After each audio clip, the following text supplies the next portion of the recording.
আমি তোমাকে দেব, ওয়াশফাআতু শাফাআ, তুমি সুপারিশ করো, আমি আল্লাহ তোমার সুপারিশ কবুল করব। সুবহানাল্লাহ। রাসূলের শাফাআত ছাড়া কেউ জান্নাতে যেতে পারবে না, নবীরাও জান্নাতে যেতে পারবে না। কিন্তু সেই নবীকে আজকে ছেড়ে মানুষ গান দেখে, ডিশ দেখে, শাহরুখ খানের গান দেখে। হারাম বিল্লাহি আলাইহি। রাসূল করিম সাল্লাল্লাহু আলাইহি সাল্লাম এত পবিত্র মানুষ ছিলেন, তার কোনো গুনাহ ছিল? তার কোনো গুনাহ ছিল? আল্লাহ বলেন লিয়াগফিরা লাকা আল্লাহু মা তাকাদ্দামা মিন যামবিকা ওয়া মা তাআখার। এই নবী, আল্লাহ রাব্বুল আলামিন তোমার পিছনের এবং সামনের সকল গুনাহ আল্লাহ তোমাকে maaf করে দিয়েছেন। সুবহানাল্লাহ। মিরাজের রাতে যাওয়ার সময় আল্লাহ রাব্বুল আলামিন এর আগে 3 বার করে তার বক্ষ অপারেশন করে, তার বক্ষে কোনো হিংসাতে থাকতে পারে, ঘৃণা থাকতে পারে, গুনাহ থাকতে পারে, ফেরেশতা দিয়ে জমজমের পানি দিয়ে তার হাবিবের রূহকে দৌত করেছে। সুবহানাল্লাহ। এত পবিত্র মানুষ। আল্লাহ রাব্বুল আলামিন তার জ্ঞানের প্রশংসা করেছেন। আল্লাহ বলছেন ওয়ান নাজমি ইযা হাওয়া মা দাল্লা সাহিবুকুম ওয়া মা গাওয়া। তোমাদের সাথে পথভ্রষ্ট হন নাই, গুমরাহ হন নাই। আল্লাহ রাব্বুল আলামিন তার সত্যতার প্রশংসা করেছেন। আল্লাহ বলেন আমার হাবিব যা কথা বলেন সব কিছু তিনি ওহী থেকে কথা বলেন। আমরা তো অর্ধেক কথা বলি, নিজ থেকে বানাইয়া বলি। আমাদের টিচার, আমাদের পিতামাতা বলতে পারবো তাদের শব্দটা সলিড, কখনো না। মানুষের কথা কোনো সলিড হতে পারে না, কিন্তু আল্লাহ রাসূল সাল্লাল্লাহু আলাইহি ওয়াসাল্লাম যা কথা বলতেন একটা কথা বেকার না, একটা কথা মিথ্যার কোনো আশ্রয় নাই। সব কথা আল্লাহ রাব্বুল আলামিনের ওহী থেকে, আরশ আজিম থেকে যে কথা আসতো সব কথা বলতে বলেন। সুবহানাল্লাহ। এই জন্য তার সকল কথা হাদিস হয়ে গেছে। তার খাওয়ার সময়, ঘুমানোর সময়, পারিবারিক লেনদেনের সময়, রাজনীতি, সকল কথা ইসলামের হুকুম হয়ে গেছে। সুবহানাল্লাহ। তার সকল কথা হচ্ছে ইসলামের মর্মমানে। একটা কথাও কোনো বেকার কোনো কথা না, একটা কথাও মিথ্যার কোনো আশ্রয় নেই। সুবহানাল্লাহ। আল্লাহ কোরআনে বলছেন ওয়া মা ইয়াতিকু আনিল হাওয়া ইন হুয়া ইল্লা ওয়াহয়ুন ইউহা। মুহাম্মদ রাসূলুল্লাহ সাল্লাল্লাহু আলাইহি ওয়াসাল্লাম তখন কখনো মন থেকে কোনো কথা বলেন নাই। যা কথা বলেন ওয়াহয়ুন ইউহা, তা থেকে ওহী আসে, ওহী কথাগুলো সুন্দর করে গুছাইয়া বলেন। সুবহানাল্লাহ। আল্লাহ কত সুন্দর নবী। আল্লাহ রাব্বুল আলামিন তার জ্ঞানের প্রশংসা করেছেন, বলেন আল্লামাহু শাদীদুল কুওয়া। জিবরিল আমিন আলাইহিস সালাতু ওয়াস সালাম আল্লাহ রাব্বুল আলামিন থেকে নিয়ে আসিয়া এই দিনগুলো মুহাম্মদ রাসূলুল্লাহ সাল্লাল্লাহু আলাইহি ওয়াসাল্লামের শিক্ষা দেন। সুবহানাল্লাহ। আল্লাহ রাসূল শিক্ষক কে? আল্লাহ সুবহানাহু ওয়া তাআলা, ডাইরেক্ট আল্লাহ শিক্ষক। এই নবীকে ছেড়ে আমরা কোথায় যাব? এই নবীকে ছেড়ে আজকে মানুষ যাচ্ছে কোথায়? নামাজ পড়ে না। আজকে চিন্তা করে আমেরিকায় অথবা লন্ডনে অথবা ফ্রান্সে যদি যেতে পারি তাহলে সেখানে সুখে থাকবো। দিনের কোনো খবর নাই, কোথায় গেলে সুখে থাকা যায়, ঈমান আছে কিনা এটার কোনো খবর নাই। হারাম বিল্লাহি আলাইহি। আল্লাহ রাসূল বলেন লানাল্লাহুল ইয়াহুদা ওয়ান নাসারা ইত্তাখাযু কুবুর আমবিয়াহিম মাসাজিদা। ইহুদি নাসারাদের লানত, তার নবীদের খবরকে কি করছে?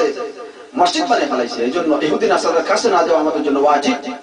এই দেশে সকল আলেম ওলামা বলেন যে ইহুদি খ্রিস্টানদের দেশে যাওয়া হারাম, এমনকি সফরে যাওয়া হারাম।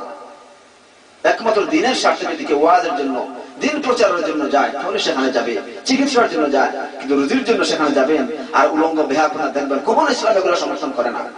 ঠিক না আমার কথা? আল্লাহ রাসূল বলছেন আখরিজুল ইয়াহুদা ওয়ান নাসারা মিন জাজিরাতিল আরব। আল্লাহ রাসূল বলছেন আরব দেশ থেকে ইহুদি নাসারাদেরকে তাড়াইয়া দেন। সুতরাং যাদেরকে তাড়াই দিয়ে কথা বলছেন আমরা তাদেরকে বন্ধু হিসেবে গ্রহণ করবো? আমরা তাদের কাছে গিয়া তাদের বেহায়াপনা এগুলো দেখবো? হারাম বিল্লাহি আলাইহি। আলহামদুলিল্লাহ, সমগ্র পৃথিবীর শ্রেষ্ঠ জায়গা আল্লাহ আমাদেরকে আনার তৌফিক দান করে। বলেন আলহামদুলিল্লাহ। আসমানের নিচে সৌদি আরবের মতো এত শান্তির জায়গা, এত ধর্মপ্রাণ জায়গা পৃথিবীতে আর কোথাও নাই। পৃথিবীর কোন রাষ্ট্রে নামাজের সময় বলে না পুলিশ মানুষের বাড়িতে বাড়িতে দিয়া সালাহ সালাহ সালাহ, একমাত্র সৌদি আরবে বলা হয়। ঠিক কিনা? এই জন্য আমরা সৌদি আরবে এসেছি, আমাদের গর্ব, আমাদের নিয়ামত। বলেন আলহামদুলিল্লাহ। আল্লাহ রাসূল সাল্লাল্লাহু আলাইহি ওয়াসাল্লাম এমন মহান নেতা ছিলেন, গাছে তাকে সালাম করেছে, তাকে উট সালাম করেছে, বনের হরিণ তাকে সালাম করেছে, পাথর তাকে সালাম জানিয়েছে। সুবহানাল্লাহ। পাথর তাকে চিনে, বনের হরিণ চিনে, গাছ পর্বত চিনে, কিন্তু আমরা নবীকে চিনি না। রাসূল বলতেন যে একটা পাথর আমাকে সালাম জানায়, আমি তাকে চিনি, প্রতিদিন আমাকে সালাম করে, কিন্তু আমি বলি না, কারণ মানুষ তার চিন্তা শুরু করে দেবে। আমি পাথরের নির্দেশ মানুষকে দিই না। বলেন সুবহানাল্লাহ। পাথর তাকে সালাম জানায়, বনের হরিণ তাকে সালাম জানিয়েছে, উট তাকে সালাম জানিয়েছে। মুহাম্মদ রাসূলুল্লাহ সাল্লাল্লাহু আলাইহি ওয়াসাল্লাম একটা বাগানে গেছেন, গিয়ে দেখলেন একটা উট তার কাছে চলে আসছে। রাসূলকে দেখে কি করছে? উট চলে আসছে, আটিয়া রাসূল করিম সাল্লাল্লাহু আলাইহি ওয়াসাল্লাম কাঁদতেছে। কাঁদতেছে এবং জানাচ্ছে, ইয়া রাসূল আমি তো খিদায় মারা যাচ্ছি। রাসূল করিম সাল্লাল্লাহু আলাইহি ওয়াসাল্লাম বাগানের লোককে বললেন, যে লোক পাহারা ছিল, বললেন যে তুমি কেন এই উটকে খাওয়া দেওয়া নাই, কষ্ট দিচ্ছ? তুমি কষ্ট দেওয়ার কারণে উট আমার কাছে অভিযোগ করছে। সুবহানাল্লাহ, এগুলো সহিহ হাদিস, এগুলো সহিহ হাদিস। রাসূলুল্লাহ মদিনা থাকা অবস্থায় একটা মিম্বরে তিনি কি করতেন? খুতবা দিতেন। প্রথমে খাজুর গাছের সাথে হেলান দিয়ে তিনি খুতবা দিতেন। একদিন কিছুদিন পরে একজন লোক সুন্দর করে একটা মিম্বর বানিয়েছে, আর রাসূলুল্লাহ ওই মিম্বর ছেড়ে, খাজুর গাছ ছেড়ে ওই মিম্বরে তিনি খুতবা দিচ্ছেন। যখন ছেড়ে চলে গেছেন, ওই খাজুর গাছ এত জোরে চিৎকার করে কাঁদছে, সকল সাহাবায়ে কেরাম খাজুর গাছের কাঁদা শুনছেন। সুবহানাল্লাহ, কারণ রাসূল তাকে ছেড়ে চলে যাচ্ছেন, এজন্য খাজুর গাছে কাঁদছে। এটা সহিহ হাদিসের কথা। এরপর রাসূল করিম সাল্লাল্লাহু আলাইহি ওয়াসাল্লাম ওই খাজুর গাছকে মাটির নিচে দাফন করেছেন। সুবহানাল্লাহ, গাছে চিনে, মাছের চিনে, পাথর চিনে, কিন্তু আমরা তাকে চিনি না। কত দুর্ভাগ্য আমাদের। রাসূল করিম সাল্লাল্লাহু আলাইহি ওয়াসাল্লামকে আল্লাহ কোরআন শরীফে বলছেন, لقد كان لكم في رسول الله أسوة حسنة لمن كان يرجو الله واليوم الآخر وذكر الله كثيرا। হে মানব সন্তান, জেনে রাখো মুহাম্মদ রাসূলুল্লাহ সাল্লাল্লাহু আলাইহি ওয়াসাল্লামের আদর্শের মধ্যে তোমাদের উত্তম আদর্শ রয়েছে। তোমাদের উত্তম আদর্শ কে? রাসূল সাল্লাল্লাহু আলাইহি ওয়াসাল্লাম। চিল্লায়ে বলেন না, কি আমাদের আদর্শ? মুহাম্মদ রাসূলুল্লাহ সাল্লাল্লাহু আলাইহি ওয়াসাল্লাম। আমরা বলি আমার নেতা আদর্শ অমুক, আমার আদর্শ হারাম বিল্লাহি আলাইহি, অমুক আমার ফুলের মতো চরিত্র, চুলের মতো পবিত্র। কোন মানুষকে ফুলের মতো চরিত্র হইতে পারে? কোন ওলি ফুলের মতো চরিত্র হতে পারে? পৃথিবীর কোন মানুষ দাবি করতে পারে যে আমার ওলির কোনো গুনাহ নাই, আমার পীরের কোনো গুনাহ নাই, আমার হুজুরের কোনো অপরাধ নাই? হারাম। লা তুযাক্কু আনফুসাকুম ওয়া আ'লামু বিমান ইত্তাকা। আল্লাহ বলেন নিজের প্রশংসা নিজে করো না। কার তাকওয়া কতটুকু আল্লাহ পাকই ভালো জানেন। একমাত্র মুহাম্মদ রাসূলুল্লাহ সাল্লাল্লাহু আলাইহি ওয়াসাল্লামকে আল্লাহ জীবনের গুনাহ maaf করে দিন, তার কোনো গুনাহ হয় না। আর পৃথিবীর সকল মানুষের গুনাহ থাকতে পারে। আল্লাহ বলছেন, লাকাদ কানা লাকুম ফি রাসূলিল্লাহি উসওয়াতুন হাসানাহ। মুহাম্মদ রাসূলুল্লাহ সাল্লাল্লাহু আলাইহি ওয়াসাল্লামের জীবনের মধ্যে তোমাদের জন্য উত্তম আদর্শ রয়েছে। এজন্য তার জীবনী পড়বো, তার জীবনী পড়বো, তার জিহাদগুলো পড়বো, তার সকল জীবন আমরা পড়বো। কেমনে আমরা চলি, কেমনে সুন্নতকে আঁকড়ে ধরি, জন্য তার জীবনী পড়তে হবে। আমরা পত্রিকা পড়ি, দেশ দেখি, খবর শুনি, তো রাসূলের জীবনী পড়ার আমাদের সময় নাই। কতটুকু বিভ্রান্ত আমরা দেখেন। ইমাম নববী বলেন, ইনা ইযা নাযারতা ইলা হাইয়াতিহি ফাজামালুন বা'দা জামাল। তুমি যদি মুহাম্মদ রাসূলুল্লাহ সাল্লাল্লাহু আলাইহি ওয়াসাল্লামের বডির দিকে তাকাও, তাহলে সুন্দর চেয়ে সুন্দর তার বডি। সুবহানাল্লাহ। ইউসুফ আলাইহিস সালাম সুন্দরের পিরামিড ছিলেন, কিন্তু ইউসুফ আলাইহিস সালামের চেয়ে আরো সুন্দর ছিলেন আমাদের হাবিব মুহাম্মদ রাসূলুল্লাহ সাল্লাল্লাহু আলাইহি ওয়াসাল্লাম। ওয়া ইযা নাযারতা ইলা খুলুকিহি ফাকামালুন বা'দা কামাল। তুমি যদি তার চরিত্রের দিকে তাকাও, তাহলে পরিপূর্ণতার পরে পরিপূর্ণতা তার চরিত্র। ওয়াইদা নাযারতা ইলা ইহসানিহি ফাওয়াফাউন বা'দা ওয়াফা। আর যদি তুমি তার বদানের দিকে তাকাও, তার ওয়াদার দিকে তাকাও, পরিপূর্ণতার পরে পরিপূর্ণতা। সুবহানাল্লাহ। আল্লাহর হাবিব কত সুন্দর আদর্শ। রাসূল হযরত আনাস বিন মালিক বলেন যে রাসূল করিম সাল্লাল্লাহু আলাইহি ওয়াসাল্লামের বডি এত নরম ছিল, মা মাসাতিয়াতি দিবাজান ওয়ালা হারিরান আলিয়ান মিন কুফি রাসূলিল্লাহ সাল্লাল্লাহু আলাইহি ওয়াসাল্লাম। তিনি বলেন, আমার জীবনে অনেক রেশমি পোশাক আমি স্পর্শ করেছি, কিন্তু রাসূল করিম সাল্লাল্লাহু আলাইহি ওয়াসাল্লামের হাতের মধ্যে তো নরম হাত, আমি কোন রেশমি পোশাক আমি দেখি নাই। সুবহানাল্লাহ, এত নরম হাত ছিল। ওমা শামামতু রাইহাতান আতয়াবু মিন তিব রাসূলিল্লাহ সাল্লাল্লাহু আলাইহি ওয়াসাল্লাম। তিনি বলেন, আমি অনেক মিস্ক আম্বরের ঘ্রাণ আমি অনুভব করেছি, কিন্তু রাসূল করিম সাল্লাল্লাহু আলাইহি ওয়াসাল্লামের বডি থেকে যে ঘ্রাণ বের হইতো, আমার জীবনে এরকম ঘ্রাণ আমি অনুভব করি নাই। সুবহানাল্লাহ। বুখারী শরীফের হাদিস এটা। ভাইরা আমার, এত সুন্দর নবী, এত চরিত্রবান নবী, বিল্লাহি আলাইহি জীবনে সবটুকু দিয়ে রাসূলের সুন্নাত অনুসরণ করি, তাহলে দুনিয়াতে শান্তিতে থাকতে পারবো, আর পরকালে জান্নাত আমাদের জন্য ওয়াজিব হয়ে যাবে। আমাদের হাবিব আমাদের জন্য কত কষ্ট করেছেন, কত কষ্ট করেছেন। তিনি তাইফের ময়দানে গেছেন, মক্কা থেকে যখন কাফিররা তাকে তাড়িয়ে দিয়েছে। সংক্ষেপে বলতেছে, কারণ বিষয় তো অনেক লম্বা, সময়ও কম, আমাদের কাজ কাম অনেক আছে।